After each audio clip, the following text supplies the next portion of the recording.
I don't think any individual who's made it to 20, 30s can ever tell you that they haven't experienced depression at whatever point in time, even if it was like a day or something, but everyone has experienced depression. In the midst of all this silence, I was slowly sinking into depression, that is one. And number two, I was losing touch with everything in my environment. There are some remote areas in Kenya that people may not be able to access counseling services. First of all, because maybe there are no counseling facilities or there are not even professional counselors. I needed that community to support me after the ordeal that I went through. There's no community.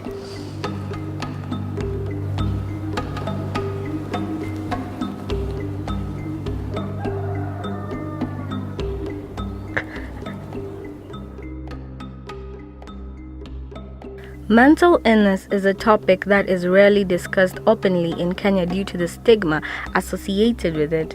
According to Kenya's Ministry of Health, 1 in 4 Kenyans, that is 11.5 million people, suffer from one or a combination of mental disorders. Significant mental illnesses do exist in Kenya, that I would say for sure. We have the likes of depression, the schizophrenias, bipolar, the psychotics, anxiety disorders, personality disorders, and so on. So we have a significant number of mental health patients in Kenya. When I was 19, I got raped, and it was a normal hangout with my friends at the time. And we were not drinking, we were not doing anything. But my drink was laced, and when my drink was laced, I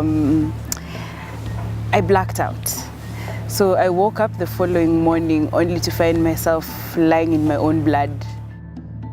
My dad walked out of my mom's life when I was around a year and some few months.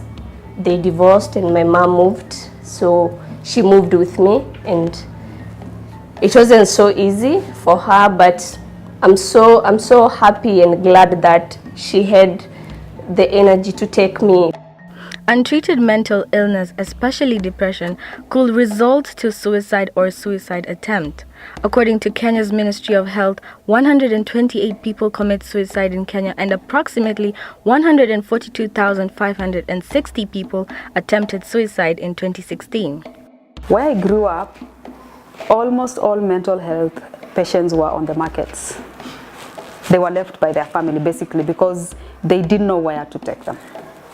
It was assumed that if you have a mental illness, you do not, first of all, even belong to the family. You're almost treated like an outcast. No one was there to protect me. My dad wasn't there. I wouldn't tell my mom that mom so-and-so was doing so-and-so to me. So between the period of time that happened, that is around 2014, towards the end of November, and February of 2015, I didn't talk about anything to my parents. Many people have very little information about mental health. So first, they don't know what it is they're dealing with, and therefore they don't know what to do. You can't really go to an adult and be like, oh, I'm suffering from depression. They'll be like, that's not a real thing. What do you mean? That's option 1. 2, they'll either just be quiet about it, or 3, they'll take you to church. According to the World Health Organization, suicide is the second leading cause of death among 15 to 29-year-olds. In Kenya, more than 50% of the suicides is that of the youth between 15 to 29 years of age. When a person under the age of 15 is committing suicide, what is so hard that can't be dealt with? And most of the time, I'm sorry to say this, most of the time it comes from the parents. I've been raised by a single parent. My mom, we've been with her basically my whole life. So moving to uni was very different because you find there's a lot more that I experienced being here.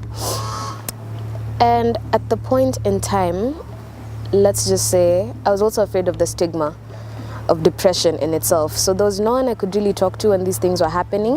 One thing people don't know about me is that sometimes I smile and be so strong. But inside me, I want someone to talk to. I want someone to.